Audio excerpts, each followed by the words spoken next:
wrong. It was a foolish chance to take. Don't worry about the noise. We're safe here. I have looked after the well-lit room for many, many years now. There's no shadow in the well-lit room.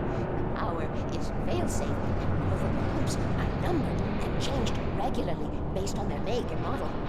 Right.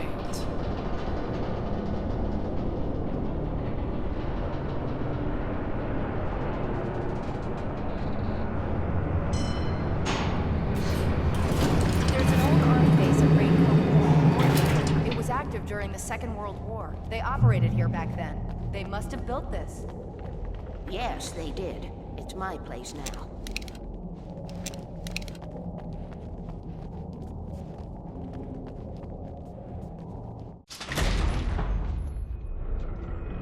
Take it, and I won't need to worry about the room anymore, because 6 and 33 and 118 need changing soon, and I don't want to climb up the ladder to change them because it's very late, and I'm tired. And if you take it, I won't have to do that anymore. The page was autobiographical, a memory from my childhood. But I didn't write this. It was a page written by Thomas Zane. None of them were supposed to exist anymore. Alan, 7 years old, would fight sleep to the bitter end. When he did sleep, he soon woke up, screaming, the nightmares fresh in his mind. One evening, his mother, sitting by his bed, offered him an old light switch. She called it the clicker, and flicking the switch would turn on a magical light that would drive the beast away. To imbue the talisman with all possible power, she added that it had been given to her by Alan's father. Alan never knew him, and anything of his took on mythical proportions in his mind. With the clicker firmly in his hand, Alan finally slept like a baby. Now, almost 30 years later, Alan thought of this as he stood on the rim of Cauldron Lake, the clicker in his hand. He took a deep breath and jumped. My mind swirled. I'd given the clicker to Alice, yet it was here. Zane had written it into existence in a story I had written. I can get to her now. I can finish this.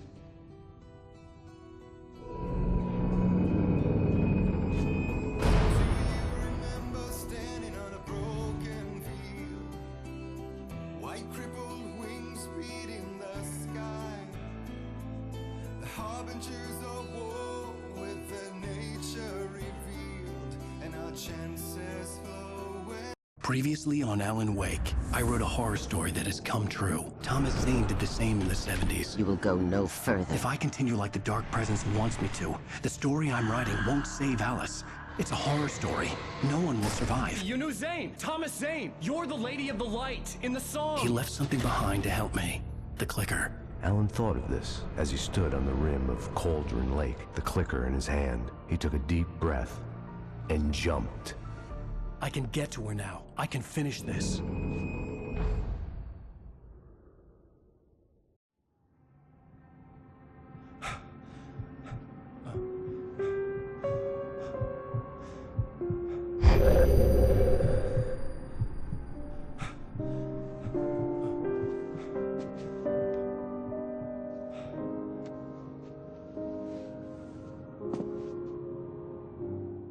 I had a hangover. My head was about to explode and the light hurt my eyes. I needed my sunglasses and painkillers to dull the pain. In one of my finer moments of self-deception, I swore to quit drinking.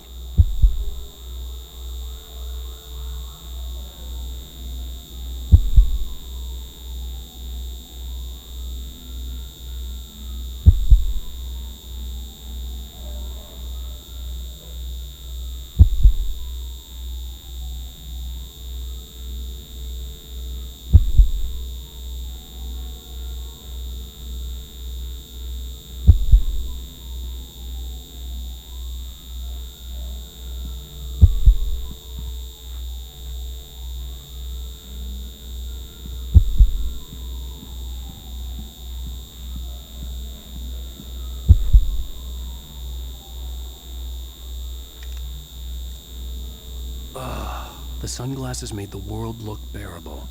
Now I could keep my eyes open without feeling like a vampire in the sun.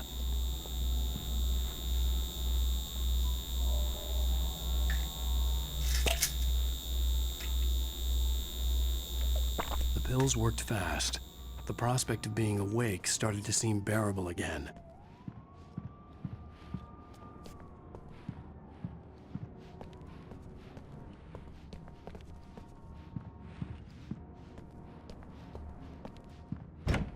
There was a message waiting for me on the machine.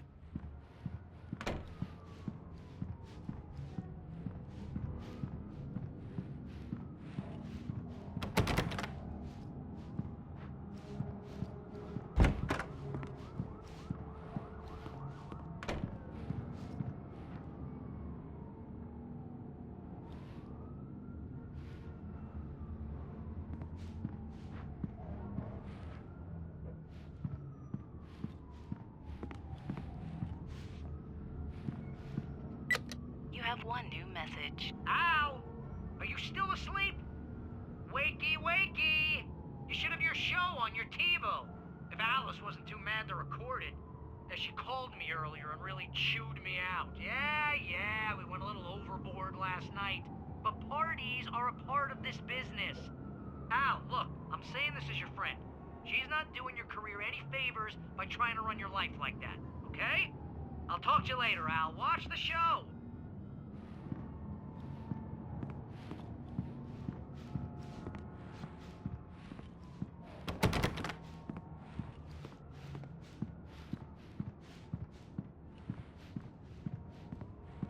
I'd been a guest on the talk show the previous night, talking about my latest book. The show was supposed to be waiting for me on our TiVo.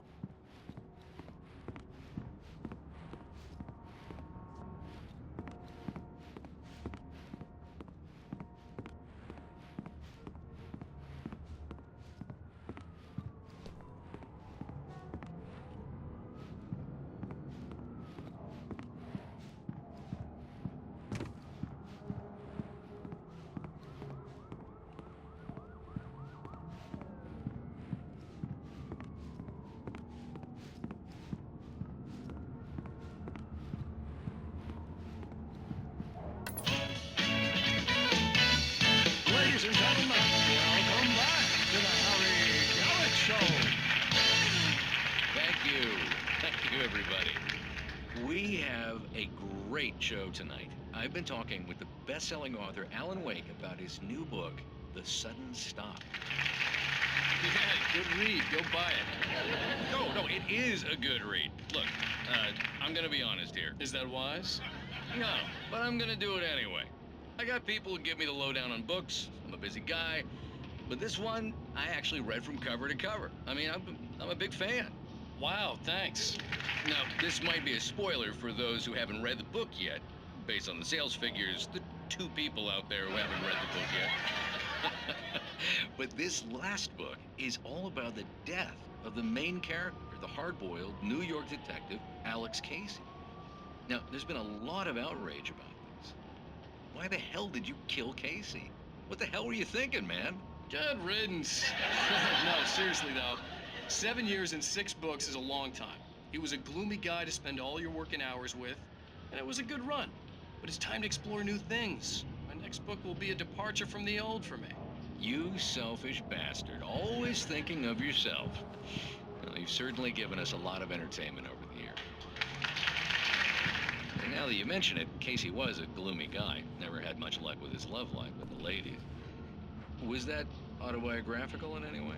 Yeah, no kidding. Casey's lady friends tended to die on him. With Casey, it was all about his pain. No, nothing autobiographical about that. I'm a happily married man. My wife is my muse. Well, congratulations. That's great to hear.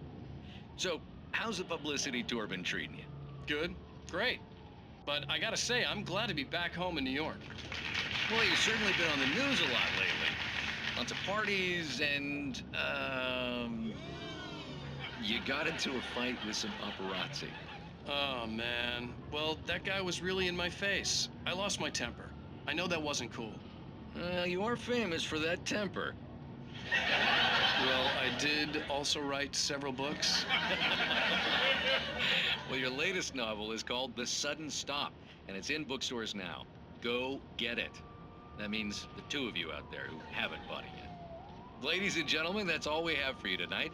I want to thank all our guests for the evening. Alan Wake, Sam Lake. Once more, do the face for a Sam. There we go. And our musical guests, Poets of the Fall. Thank you, and good night. At least I'd been funny. I told myself I could live with that. Watch the show? I didn't say anything stupid if that's what you want to know. Okay, Grumpy. You want an ice cream or something? Are you going to start with me about drinking now? You know I should have followed her Go back to advice, sleep, Alan. but suddenly I was angry, mostly at myself, and she was there, a convenient victim.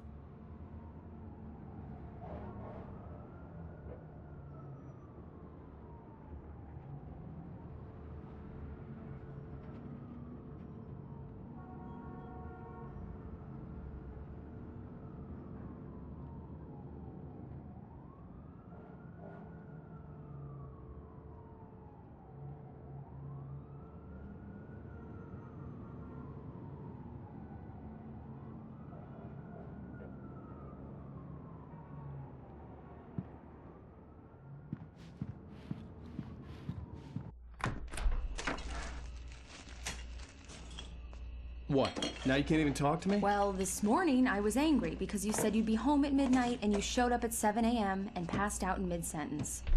Now I'm over it. Are you angry? This goddamn tour. It's gotten out of hand. Oh, honey. It's almost over, right? We can get back to normal. Then you can start writing again.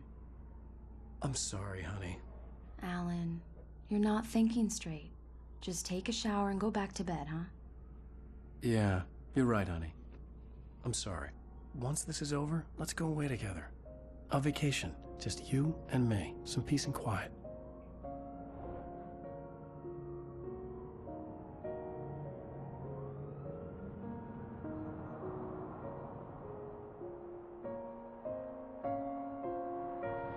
Somehow, the clicker was the key to the cabin.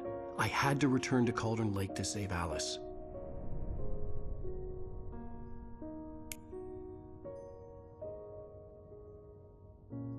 I'm going back to the lake to finish this. I'm going to write an ending to the story in the manuscript on my own terms, to make it all right. Why can't you just write it here? The last page is still in the typewriter. I need to read it first. Everything needs to be just right. Zane tried to cut some corners, and it didn't end well.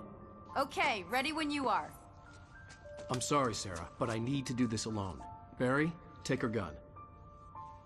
Miss Weaver, close the door when I leave.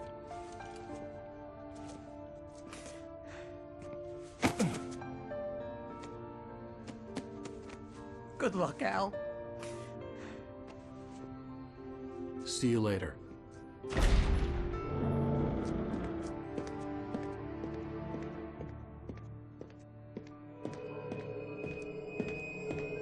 When I got out, it was warm and sunny. I'd flicked the switch of the clicker. Had it done this? I didn't stop to question it. I had to take advantage of the sunlight to get to the lake. On Zane's page, I'd stood on the rim of Cauldron Lake, about to use the clicker. That's where I was headed.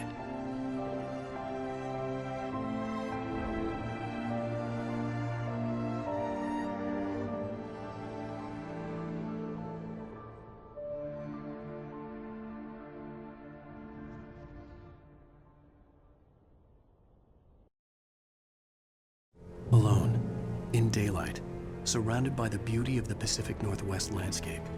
It was hard not to let doubt creep in one last time. I could still chalk everything up to a dream, a delusion. I had enough imagination to make up something like this, having been in the cabin all this time, trapped in a story inside my head, gone mad from grief over Alice's death like Hartman had claimed. There would be no way of knowing. I told myself it didn't really matter. My course was set.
was a link between us, always would be. I could feel its presence again, getting closer.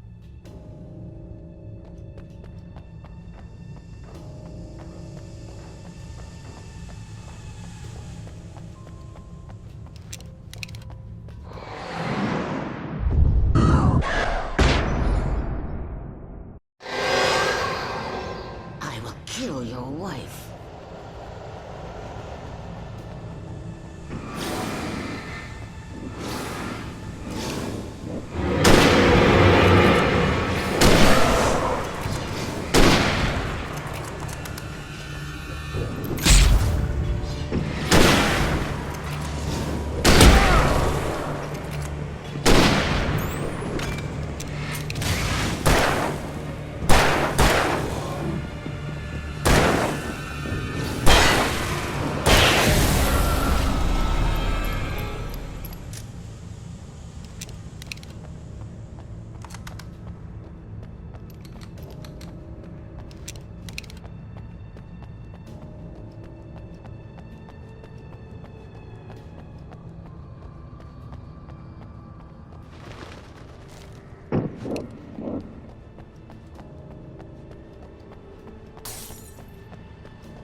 Based on the signature in the motel register, Agent Nightingale had stayed here, in room number 2.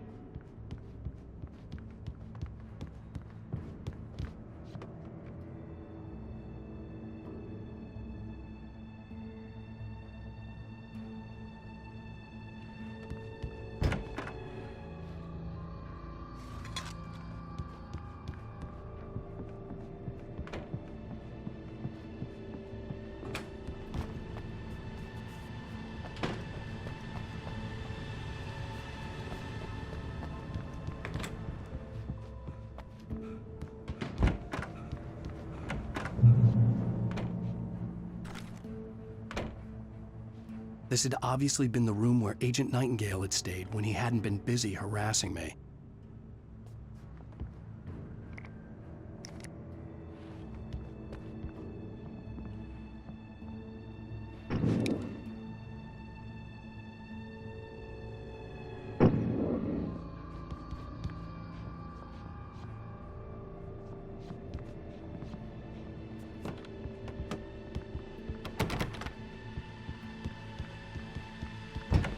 Look after yourself, Could have fooled me, pal. I don't want his cock.